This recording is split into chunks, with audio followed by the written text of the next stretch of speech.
Jannatga kirmaysiz siz, tavba qiling. Eriga siz jim o'tiring degan ayol jannatga kirmaydi. Tamom.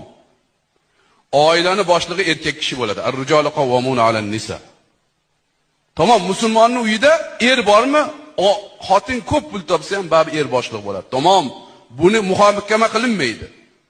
Adang bilsin, adangdan so'ragan degan ayol jannati ayol. Adangdan so'ra desa jannat. Adang bilmasin, adang nimani biladi desa do'zax ayol voy. Mana buni qizlarga tushuntirib uzatinglar. Eriga bidir astag'firulloh. Ayol kishi eriga bunday men tasavvur qila olmayman, ko'zini bunday qarashini. Astag'firulloh. Bu qizlarga aytinglar, "Voy eringga sekin gapirsan, qiz bolasan. Ertaga birovni oldiga bor." Buni qilinglar qaynatalar. Keyin erni haqqi biz Hanafiy mazhabda. Erni haqqi otanikidan baland turadi. Mana men qizimni uzatdimmi? Mahrini berdimi? Bo'ldi, eri, bo'ldi. Meni 15 kunda kelib ko'radi, tamom. Uni tasarrufi erida bo'ladi. Aralashavermang. Qizingizga kelib malikada turib ketgan deyishga haqqingiz yo'q. Eri yuvarsa yuvaradi, bo'lmasa haqqingiz yo'q.